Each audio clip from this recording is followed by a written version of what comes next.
నమస్తే, welcome to mega 9 TV. ప్రపంచవ్యాప్తంగా ప్రతి ఇల్లు, ప్రతి నగరం, ప్రతి దేశం ఈ చికాగో మాయాజాలానికి కట్టుబడి ఉండాల్సిందే. చికాగో మర్చెంటైల్ ఎక్స్చేంజ్ అనేది ఒక సామాన్యమైనటువంటి మార్కెట్ కాదు. ఇది ప్రపంచ ఆర్థిక వ్యవస్థను శాసించేటువంటి ఒక అదృశ్య హస్తం. దీనికి తోడు బంగారపు ధరలకు మన భారత రూపాయికి మధ్య ఉన్నటువంటి విడదీయలేని బంధం పైన మీ మెగా 9 టీవీ ప్రత్యేకమైనటువంటి ఇన్సైడ్ స్టోరీ. మనం మన ఊరి నగల షాపులో బంగారపు ధర ఎంత అని అడుగుతూ ఉంటాం. కానీ ఆ ధరను నిర్ణయించేది మాత్రం అమెరికాలోని చికాగో నగరం. చికాగో మర్చెంటైల్ ఎక్స్చేంజ్లో ఒక చిన్న మార్పు జరిగితే అది ప్రపంచ దేశాల ఆర్థిక వ్యవస్థలను కుదిపేస్తుంది.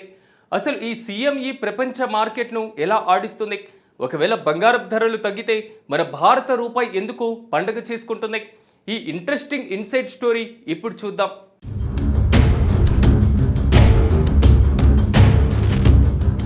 చికాగో మర్చెంటైల్ ఎక్స్చేంజ్ ప్రపంచ బాక్స్ ఆఫీస్. చికాగోలోని సిఎంఈ అనేది ప్రపంచంలోనే అతిపెద్ద ఫైనాన్షియల్ డెరివేటివ్స్ ఎక్స్చేంజ్. ఇక్కడ బంగారం, వెండి మాత్రమే కాదు, వ్యవసాయ ఉత్పత్తుల నుంచి వడ్డీ రేట్ల వరకు అన్నీ కూడా ట్రేడ్ అవుతూ ఉంటాయి.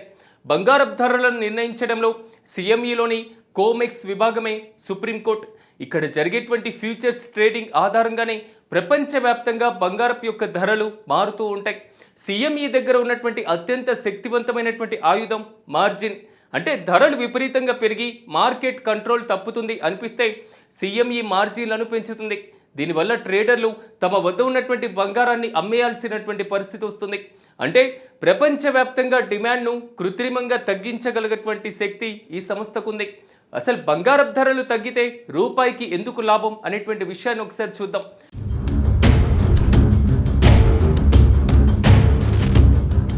బంగారపు ధర తగ్గడం అంటే భారతీయులకు కేవలం నగదు కొనుక్కోవడానికి మాత్రమే కాదు, దేశ ఆర్థిక వ్యవస్థకు కూడా ఒక పెద్దమైనటువంటి బూస్ట్. ఎందుకంటే భారతదేశంలో తన అవసరాలకు కావలసినటువంటి బంగారంలో అత్యధిక భాగం విదేశాల నుంచి దిగుమతి చేసుకుంటుంది. బంగారపు ధర తగ్గితే మనం విదేశాలకు చెల్లించాల్సినటువంటి డాలర్ల భారం తగ్గుతుంది. విదేశీ మారక ద్రవ్యం ఆదా అవ్వడం వల్ల దేశ వాణిజ్య లోటు కూడా తగ్గుతుంది. ఇది నేరుగా మన రూపాయి విలువ పెరగడానికి దోహదపడుతుంది. సింపుల్గా చెప్పాలంటే మనం బంగారం కోసం తక్కువ డాలర్లు ఖర్చు పెడితే మార్కెట్లో డాలర్కు డిమాండ్ తగ్గి రూపాయి విలువ పెరుగుతుంది. ఉదాహరణకి $1 84 రూపాయల నుంచి 82 రూపాయలకి రావడానికి బంగారపు ధరల తగ్గుదల ప్రధానంగా కారణం కావచ్చు. ప్రస్తుతం చైనా భారీగా బంగారాన్ని నిల్వ చేసుకుంటూ డాలర్ ఆధిపత్యాన్ని దెబ్బతీయాలని చూస్తుంది. ఈ డీడాలరైజేషన్ ప్రయత్నాలను అడ్డుకోవడానికి అమెరికాలోని సిఎంఈ ద్వారా మార్జిన్లను పెంచుతూ బంగారపు యొక్క ధరలను కంట్రోల్ చేస్తుంది. అంటే ఇది కేవలం వ్యాపారం మాత్రమే కాదు, రెండు అగ్రరాజ్యాల మధ్య జరుగుతున్న ఆర్థిక యుద్ధం. చూశారుగా, చికాగోలో జరిగేటువంటి ఒక చిన్న సంతకం మన రూపాయి విలువను, మన జేబులోని డబ్బును ఎలా ప్రభావితం చేస్తుందో. బంగారపు ధరలు తగ్గడం మన దేశానికి ఒక రకమైనటువంటి శుభ పరిణామమే. మరి ఈ అంతర్జాతీయ రాజకీయాలపైన మీ అభిప్రాయం ఏంటి? చైనా ఎత్తుగడులను అమెరికా చిత్తు చేయగలదా?